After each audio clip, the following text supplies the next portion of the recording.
Hello, and welcome back to another episode of Refining Rhetoric. I'm so excited to be talking to Classical Conversations graduates, and Micah Burke is a fun interview. You won't want to miss this. She was student body president, entrepreneur, member of Teen Pack. So this is an action-packed episode. Without further ado, let's get started. Classical Conversation Studios presents Refining Rhetoric with CEO Robert Bortons, a podcast where faith, business, politics, and classical education meet. Join us as we use the classical tools of rhetoric to seek truth in every arena of life. Hello, and welcome back to another episode of Refining Rhetoric. Today, my guest is Micah Burke. Micah is a Classical Conversations Challenge graduate and is a recent college graduate from Oklahoma Christian University, where she studied public communications and leadership development and served as student body president. Since she was young, Micah has always had an entrepreneurial mind, starting an independent media agency in 2015 and becoming a certified health coach in 2020. Micah, welcome to the show. Thank you so much for having me, Robert. Well, I gave some basic information about you, but can you fill in some of the details? How did you get to where you are today? Yes. Okay, so yes, like some of that was saying, I am the second of 7 kids. I was born and raised in the Oklahoma City area, and my family is wonderful. But I was raised in a very Christian classical household. So, like I said, we were all in classical conversations, and I started in 5th grade and went all the way through Challenge 4. So, big proponent of classical conversations for sure. But I am, like I said, I'm in the beginning of a big transition. I'm a recent college graduate, so just getting into the flow of adult life to its full extent, and I'm loving that. But yeah, I'm a big entrepreneur at heart and a small business owner. And I love working for Simply Social, my creative marketing services. And then also I'm working in recruiting at my alma mater. So that was fun to kind of come full circle and hit that. But overall, Robert, I just love conversations and I love learning and I love sharing. So thank you so much for having me on this podcast. It's a privilege for sure. Well, we're excited to have you, and I know entrepreneurship runs in our family. So tell us, how did you get involved in starting these businesses and becoming an entrepreneur?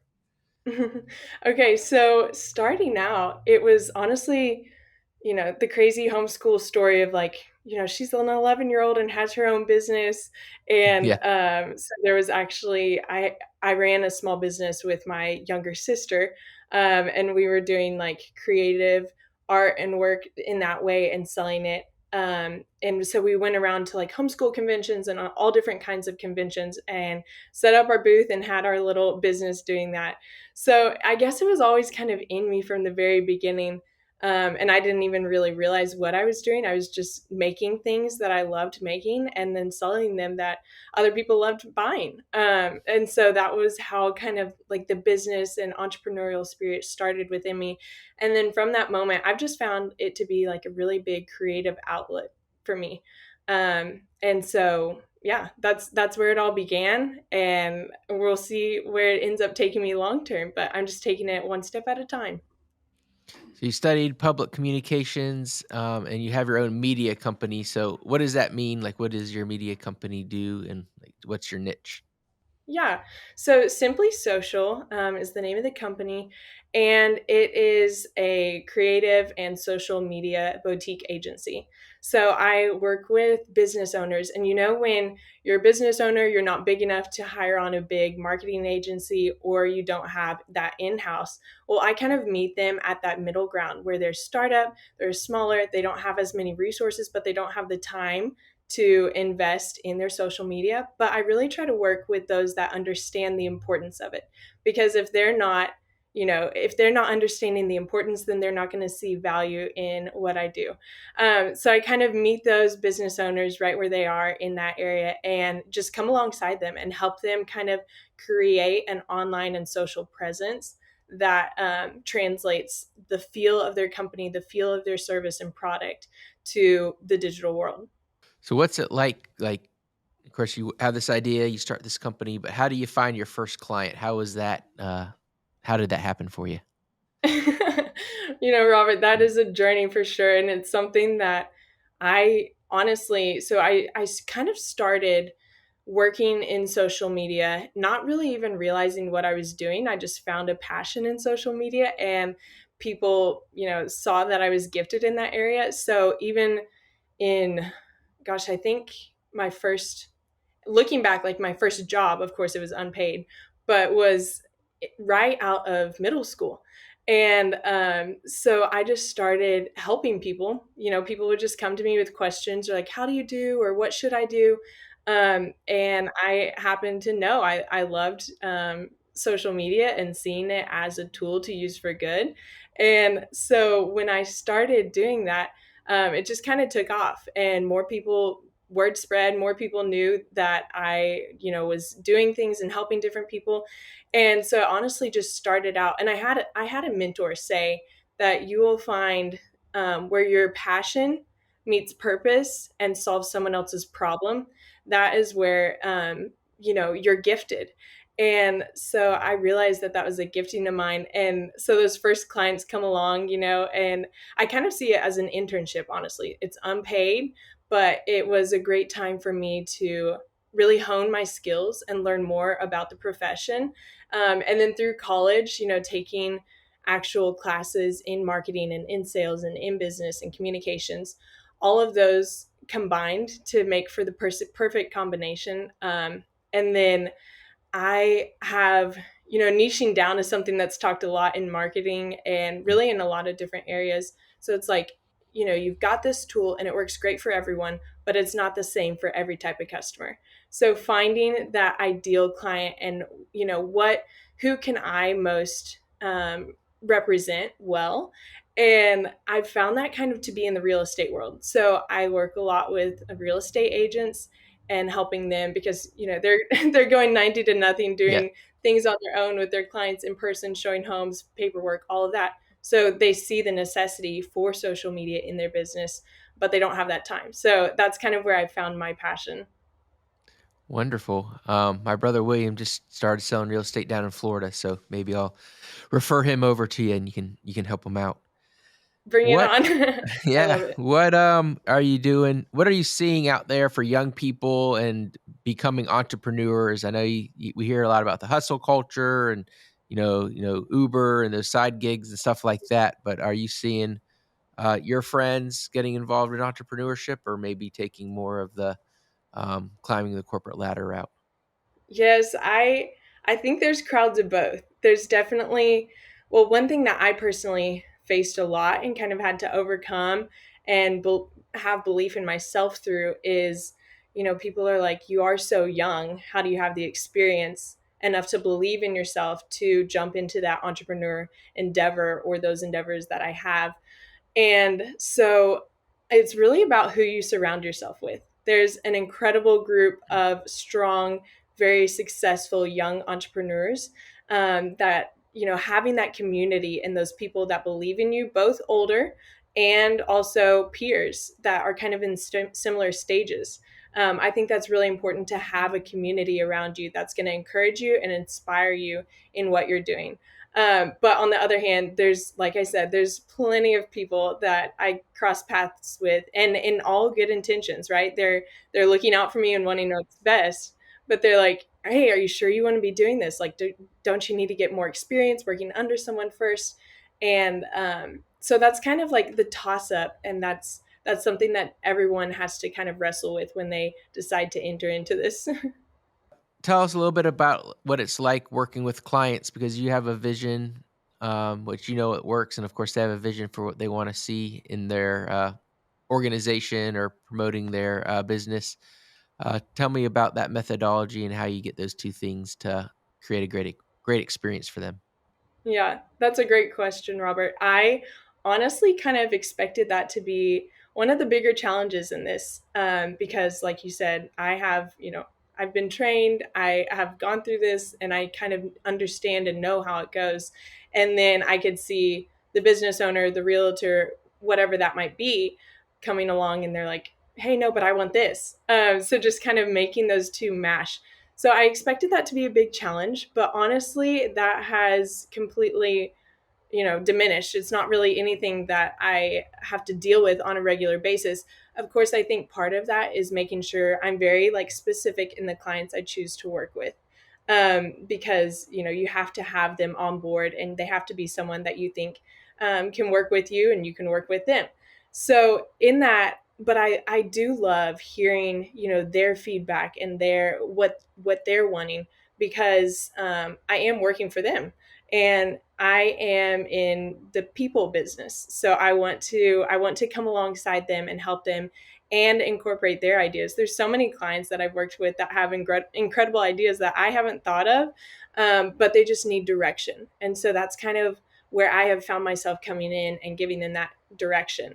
So there's a marketing term, KPI, key performance indicator, and I really make sure that this is my guiding principle, right? So I sit down with my clients before I bring them on board, and I kind of ask them, what does success in my role look like to you? So like, what are those things that they're looking for? What are the outcomes that they hope to see? And as long as we're in line in that, and I'm understanding them and they're understanding me, and respecting my expertise, it honestly has worked amazingly. So that's been a fun part. Have you ever turned down anyone that wants to be a client? And you're like, well, what you're wanting and what I'm offering don't match.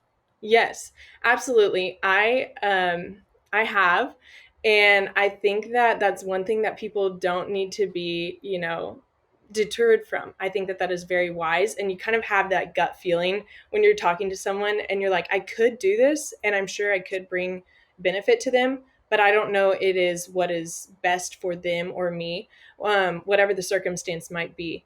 But I don't want to just leave people high and dry. So Yeah, I always offer something to help them, but then just really understanding myself and then explaining to them why it might not be the best fit at that time. I think that's really important. that's great. Well, we've offered a lot of wisdom to our listeners if they're in entrepreneurship just right now. So it's amazing. People are asking how young you are or whatever, and can you do this? I'll encourage you that you've offered more wisdom here in the last 10 minutes than I've heard from a lot of business owners who've worked a lot longer. So thank you for that. I find a lot of athletes go into entrepreneurship or starting businesses. It could be the drive to win. I understand you have an athletic background and that you had a injury that derailed your career, or your plans. Tell us a little bit about your athletic background and what happened and how that changed the direction that you went. Yes. So that is, man, what a journey. There could be a whole hour talk on that, but I'm in a very athletic driven family. I'm 6 foot and I'm one of the shorter ones in my family, which Okay. is kind of crazy, but volleyball is my sport. And so I started playing in middle school, played through high school, and I was just kind of like at the peak of my high school career. It was junior year in high school, and I was playing for this club team. We were traveling all over the nation. It was our second tournament of the season, and I blew my knee. It was a freak Ooh. accident and something that the doctors said, they were like, oh my gosh, we only see this in football. So it was really traumatic. And I went through surgery, went through 9 months of rehab. And the first the first 3 months of that were really rough. They had me in bed, and I just wasn't able to do anything. When I was not in bed, I could only be in a wheelchair, like zero weight at all. Mm. And that kind of came completely out of the blue. I Nothing could have prepared me for that, but God knew what He was doing, and I see that now, looking back on it. But in the moment, I kind of had this crisis of, like, Micah Burke is volleyball. Everyone Yeah. knew me as, a volleyball player and athlete when I wasn't, working on my classical conversations homework or hanging with family or friends. I was on the court or in the gym. And so through that, I really just had this identity crisis, and I was like, God, what are you doing? Like, the one thing I had is now gone. And I was Mm. really trying hard to push through that and come back and rehab and play again. And I ended up, through a crazy set of circumstances, I ended up playing my freshman year, at the university I graduated from. But through that, I wasn't released all the way, and they were like, hey, you should probably get a second surgery. And Mm. so at that point, I was like, okay, clearly this is not, I've been working on trying to come back for 3 years now, and it's not something the Lord is blessing. But I would never wish the same injury on anyone else, but I do see how the Lord has used it tremendously to shape my character and Mm. mold me into who I am today. So he really used that time of, bringing me to my lowest to refine me and allow me to shine even brighter after. And it's been a really great, tool and life experience to be able to relate to so many other athletes or just people in general who have gone through similar setbacks, because you can really connect on that level, having been there, and encourage them, now years later, being able to look back on the experience. So yeah, I wouldn't change it for anything, and that is honestly hard to say, but I truly do believe that. That's wonderful. My wife and I are both athletes. She had a significant number of injuries related to her ankle growing up, and she ran track, and she finally was healed up her senior year. And then they started drug testing her all the time because she was scoring all these points. And like, how's this senior suddenly scoring all these points? Because she hasn't been scoring points for all these years, but she was finally healthy. And I always say athletes have to be great, you have to obviously have the God given talent and ability. You have to have the passion to work at it, and then you have to not get injured. so, Right. so someone who's had a knee surgery as Unfortunately, we well. can't control that last one. Yeah, yeah. There's some things you can do to minimize it, but it happens to the best of us. But I do agree with you. It's a great way to learn a lot of life lessons, and the Lord uses what seems like a dark time for an athlete to bring us closer to Him. So that's encouraging to me. One of the things that Christians sometimes struggle with is ambition and desire to see success versus being fulfilled with what Christ has in our lives, and especially for us who like to push ourselves and win, it can kind of be like, are you not fulfilled in what the Lord's given to you? So, talk about how you see balancing our Christian life and being fulfilled in the Lord Himself, and being driven to be successful and serving others in this world. Hmm. Yes, so I feel like this is a great conversation that needs to be had in the Christian world, because a lot of times it's hard to kind of reconcile those two together. But I do find that, success and living your life in a successful manner and striving for achievements and ambition and all of that does go hand in hand with the call that God puts on our hearts, and God calls us to. And we are told to live a life that's exampled after Jesus Christ. And he was excellent, and he used his talents to relate to, bless, and minister to those around him.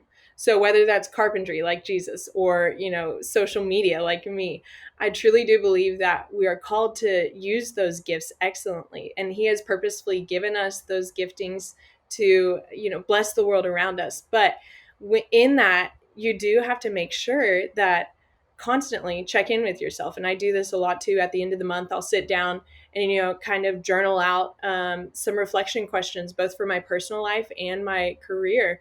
But just kind of keeping myself in line and making sure that my motivation is for the right reasons, because there's all kinds of motivations that can tempt you to strive, and they can help you achieve and do and be successful at great amazing things.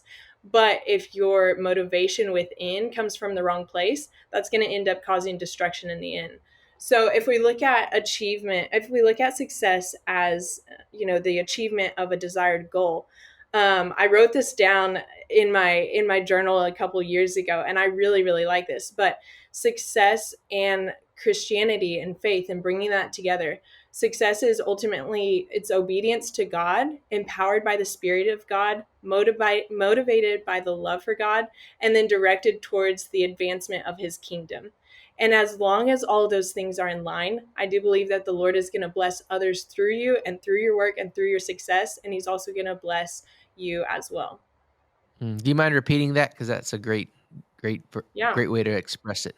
Yes. So it says success is obedience to God, empowered by the Spirit of God, motivated by love for God, and directed towards the advancement of his kingdom. Super That's powerful. wonderful. Hmm. Do you mind sharing some of those questions you use at the end of the month, or some of the concepts as you're evaluating your success in those terms? Yeah, absolutely.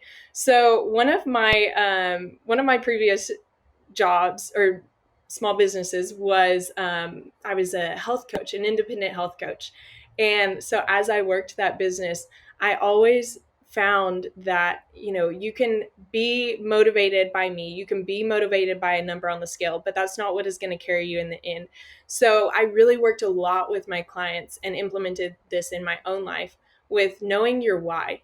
And I Mm, think that that's something that is becoming more popularized and familiar today. But it's like, what is that motivation and what is that why? So a lot of those end of the month questions centered around my why, like what, and even thinking back to classical conversations, these are things that we were taught back then too in challenge, and just understanding the reasoning behind, not just the concept, but the reasoning behind. So a lot of the questions, like I said, are centered around my why. So why am I performing the way I've performed this month? Why am I choosing to work with these sorts of clients? Why does this make a difference in my life? How can it make a difference in others? And just kind of understanding that motivation behind, and also asking the question, if I wasn't performing in this way, or if I didn't, accomplish this month, what difference would that make? And that kind of gives me a check for my motivation.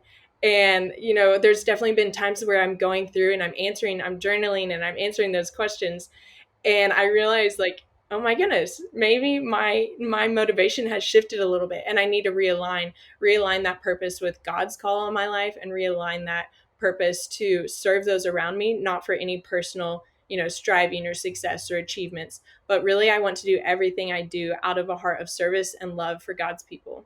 You mentioned your classical conversations experience a little bit, but could you tell us maybe one or two like golden nuggets that you really feel that classical conversations um, empowered you with that have really made an impact on your life today and your entrepreneurship and just your wonderful view on life? Oh my goodness, Robert, you're asking for one or two, and I'm like, okay, can I give you 100? Do we have time for Sure, that? as many as No, you but want. okay, well, we'll go through, and then I'll pause along the way. But one thing that really just has really stuck with me is the lifelong commitment to asking questions. And I think that classical conversations was incredible for me, and it's incredible for so many others, because yes, you are being taught and you do have direction in your education, but at the same time, it opens the door for conversation, right? It opens the door for questions. And that has just been incredible throughout my life, to kind of grow up in Mm, this area where it's kind of expected of me to be curious and to have questions. And I think that that's something in our modern education, public school, whatever type of school, is kind of looked down on. It's like you've yeah. got a classroom of 30 or more people, and so you're immediately shut down, and you're like, we've got an agenda, we've got a schedule, we've got to stick to it, and there's no asking questions. But that has been something that has really, really helped along the way. It's just encouraging asking questions. And then another thing I'll add is just the one thing that I've really taken away from CC, and that has helped me tremendously, is the skills in communication, whether that's written or oral. I ended up going on to study that in college, but honestly, there's so much that I learned in CC that I've carried throughout my life so far, and college definitely added to that. But the Sure. basis and the foundation that I use in all of my, public speaking, from I was, like you mentioned earlier, I was student body president. All of that speaking and writing and all of that came from the foundation that I learned in CC. And so it's just been a great automatic template to go back to. And it's really, that's what it is. It's become very automatic because there's that repetition over and over and over again, that really hones in what is being taught. So those are two things that I would just start off with. But like I said, I could I could Yeah. go on the trail, and I've met other homeschool moms, and I worked at a summer camp one summer throughout college, and it was a family camp, and I was honestly surprised at how many homeschool parents I met there. And it was great to get to talk to them and encourage them, because you do feel, I'm sure a lot of moms do feel like, they're like, oh my goodness, what am I doing? Is this working? Some days they don't feel like, they don't feel like they're Sure. worthy of any of it. They don't feel like they're making a difference or doing what they're supposed to be doing. But I'm like, just stick in there, like stay with it, stay with the program, and it is going to pay off. I, my mom, so I'm the second of seven. My older sister just graduated with her master's, and then I graduated with my bachelor's. And so my mom is finally at that point where she's like, oh my goodness, I've got two graduated, two are done and entered into their career. And Hmm. she'll have the rest of the five getting ready to graduate over the next 3 years. And so she's kind of seeing that, fruit of her labor. Mm. But I just encourage everyone to stick with it and stay there. There's incredible support and community all around it, and they're going to see it pay off in the long run. So do you think you were prepared for college? That's really funny that you ask that, because a lot of people do ask me that. They're like, "You're Sure. homeschooled, so do you, like, were you just inundated immediately?" And I'm sure you ask that because that's a common question.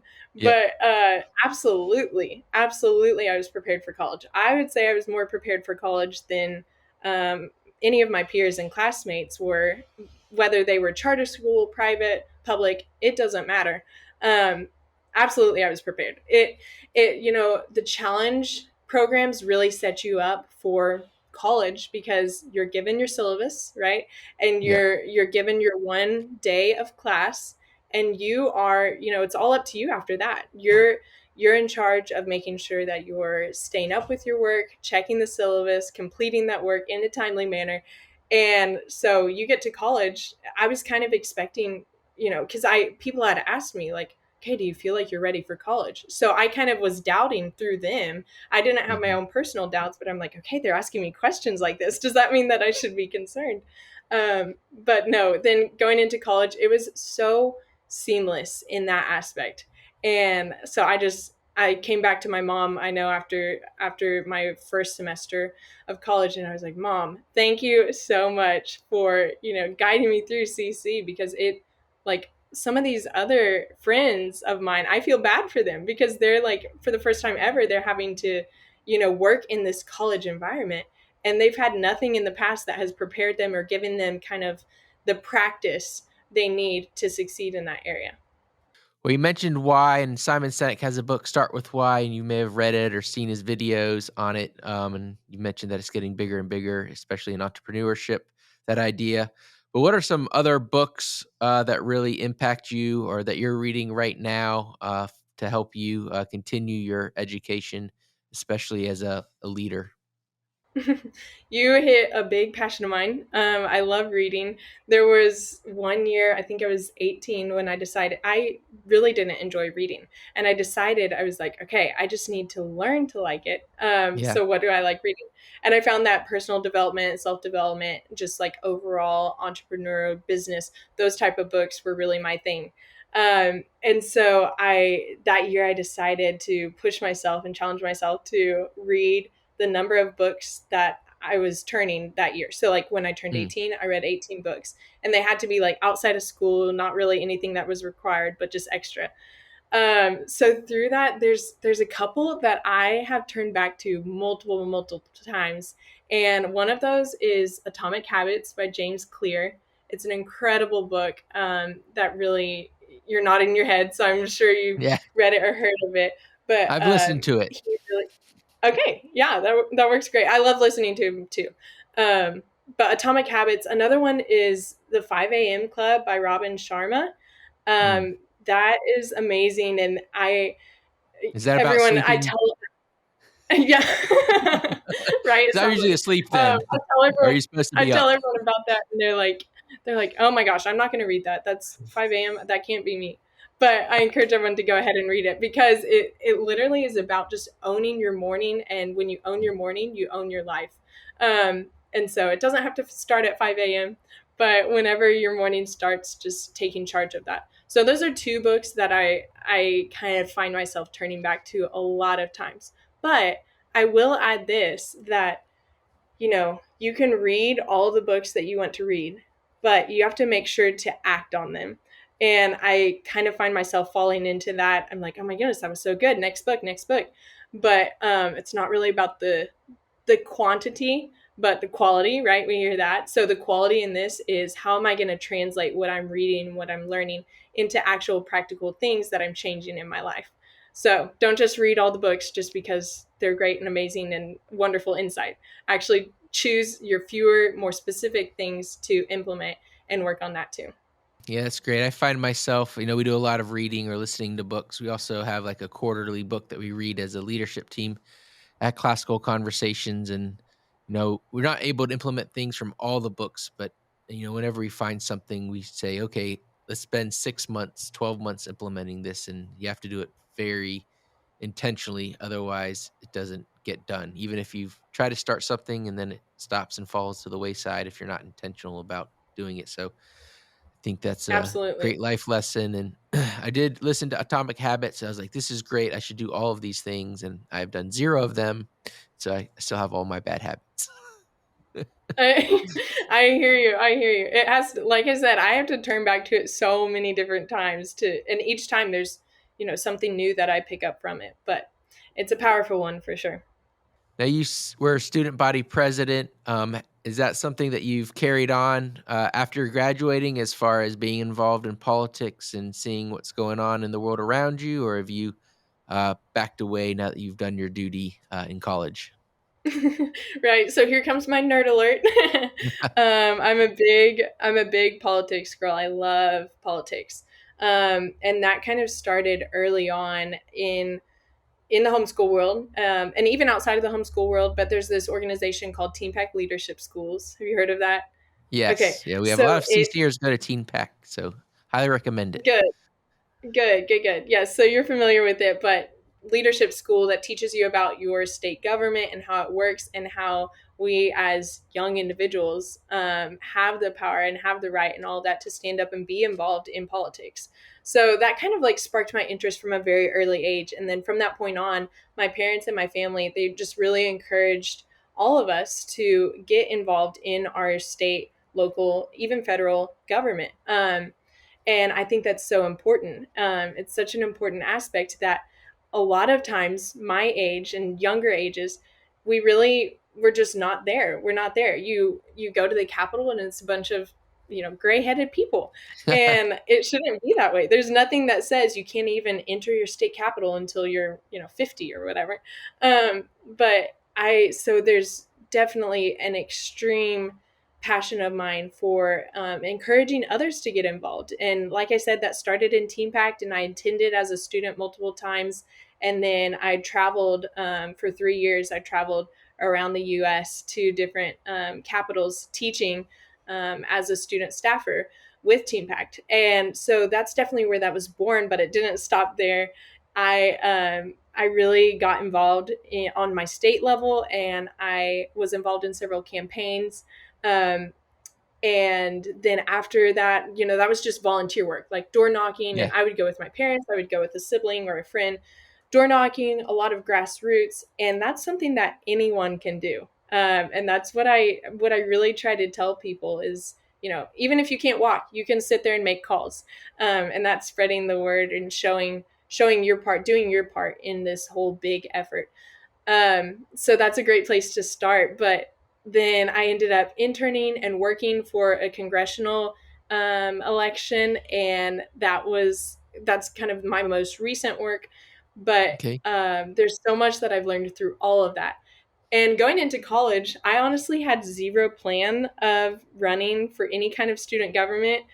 I just well, freshman year, I take that back. I came in and I was like, I want to run for freshman something. So I Yeah. ended up being freshman class vice president, and that was super Okay. fun.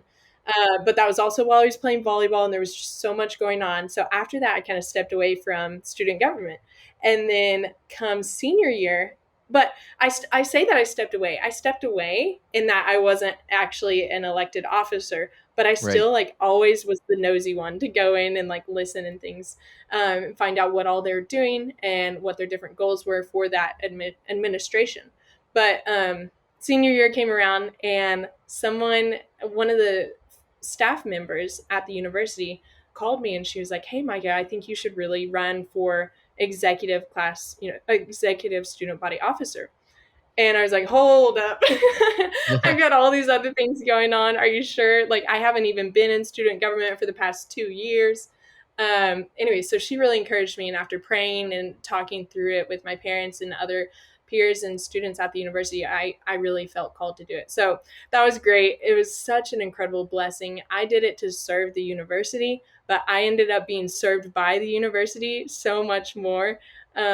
And so that was just something that I'll always look back on as a memorable and very growing experience for me personally. And it gave me a great opportunity to kind of continue to hone in my leadership skills and grow as a person and as a leader in that capacity. So that was great. Moving forward, I don't know what the future holds. I have people honestly come to me quite frequently, and they're like, "You should run for like actual office." Yeah. So I don't right now. I'm doing other things, and I'm satisfied with that. But I'm always open to what the Lord is going to call me to. Wonderful. Well, let us know if that happens. We'll definitely support you. Uh, Tell us a little bit more about how someone listening can get a hold of you. Is there a way to connect with your organization if they need marketing support, or is there anything else, any other way you like to connect with individuals online? Yes, I love meeting new people online and using all kinds of social media for that purpose. So you can find me on Instagram, micah.burke, and that kind of will take you everywhere from there. But then also more professional, you can go LinkedIn, Micah Burke. I'm very active on those two specifically, and that'll kind of lead you to everything else. But if there's anything that anyone has, had a question about or a concern or more curiosity through listening, I am always, just a DM away. So I'm always available, and I love sharing and meeting other people and learning from them too. So Well, thank you for coming on today, Micah. thank you so much, Robert. It has been a pleasure, and I appreciate you inviting me on.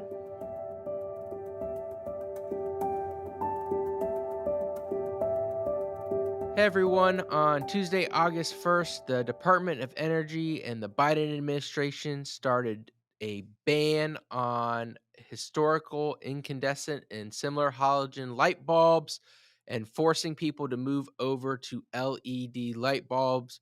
We're told that we need to do this because it's greener, it's more energy efficient, it'll save us money in the long run.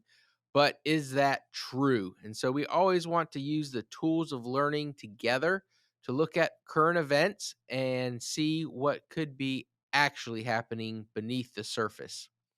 And so we are going to compare LED light bulbs to our incandescent light bulbs that we've historically used. And while, yes, LED light bulbs do last longer and can be more energy efficient, that's only if they are installed in the proper receptacles. And guess what? If you don't have a new receptacle, it most likely needs replaced or parts of it need replaced, and those parts could cost anywhere between $25 to $85 plus labor if you need to hire an electrician to do that. So you could be looking at $100 to $200 per light in your house to just replace the innards so that these LED light bulbs could save you a few cents. And we also see that the tool of comparison can be used, and LED light bulbs, they have to be recycled versus your incandescent light bulbs can be thrown out. Now, recycling itself isn't bad, but why do they need recycled? Well, it's because they have heavy metals such as lead and arsenic in it, according to an article from Home Depot. So, one, we don't want those in our landfills. We also don't want those in my house. So, if they do break, you need to be able to properly dispose of them. But when you do see them go out, which could be a lot faster than advertised, if you haven't spent those hundreds of dollars replacing your receptacles properly, then you'll need to dispose of those at a recycling center. And we have articles below that from money.com and, like I said, homedepot.com that give you more information about these statements that I'm making. But a Fox News article says, how is this going to affect you as a family? Well, what we're seeing is that this is actually going to cause additional inflation when prices are already significantly higher. And many people are not ready for this switch. So currently, 54% of households with an income of more than $100,000 per year are already using LEDs and are prepared for the switch. But just 39% of households with an income of $20,000 or less are currently using LEDs. So this policy from the Joe Biden administration is not only inflationary, it also affects those who are of limited income, those who are in poor households, those who may live in older households, disproportionately from those who may be rich or may be in a new house. So while we should all be good stewards of what the Lord has given us, policies such as forcing Americans to buy new light bulbs that are have to be recycled, that have heavy metals in them, and whose properties are not compatible with our current infrastructure is not a good use of our resources. So, as always, use these 15 tools of learning to really dive deep into the headlines you're reading today. Thanks for practicing the 15 tools of learning with me on refining rhetoric. But if you want to dive even deeper, get practical advice on how to assess your students' learning more effectively, and get hands on guidance, we have a service called the Classical Learning Cohort. A CC mom who just went through it named Bethany just said it helped her become a better communicator, listener, assessor, and teacher in her home with her girls.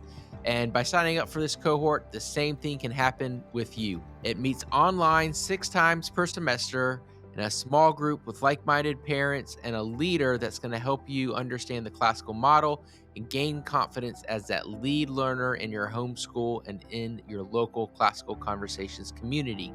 They are guided by veteran homeschool parents, and in that cohort, you will learn and practice new skills such as giving and receiving assessment. You'll learn how to draw your student out into each lesson by applying exordium and developing new tools for reviewing.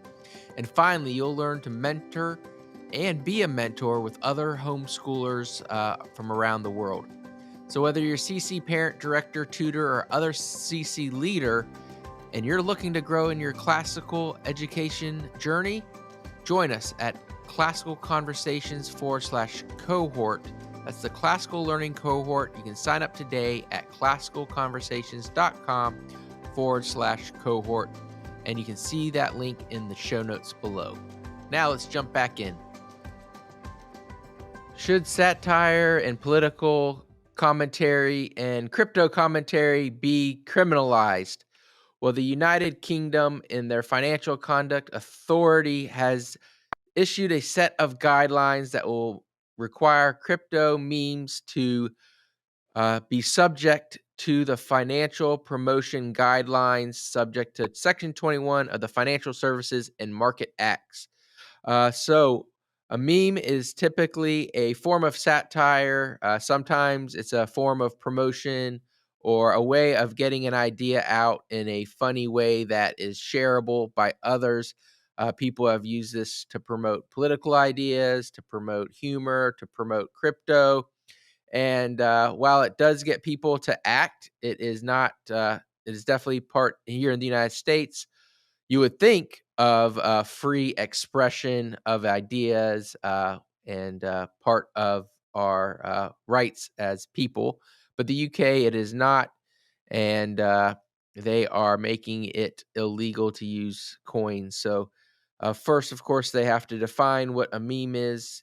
You would need to name and attend to what the Financial Services Market Acts are if you're in the UK. Now, let's compare this. You might find this funny and like, okay, how are you going to legalize? It'll make memes illegal, and what's going to happen? Well, we're already doing this in the United States. In 2016, Douglas Mackey, known as Ricky Vaughn on Twitter, shared a meme that encouraged Hillary Clinton voters to vote by text. And a New York jury has found him guilty of election interference and has sentenced him, and a judge has sentenced him to jail. So we definitely do not have our First Amendment rights here in the United States anymore. And we can be alerted by this by looking at what other countries are doing. And so memes might be funny, but what the government has done to weaponize them against its citizens is definitely not. So continue to fight for our rights. Continue to educate yourself on crypto rules and regulations, and continue to educate yourself on the 15 tools of learning.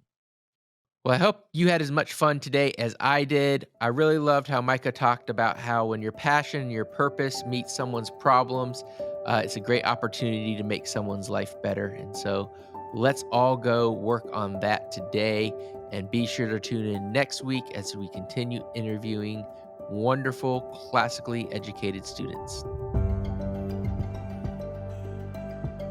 Thank you for listening to Refining Rhetoric with Robert Bortons. Want more? Make sure to subscribe so you won't miss an episode. You can also follow us on social media to continue the conversation, and visit classicalconversations.com/rhetoric to find out how you can join a local homeschool community.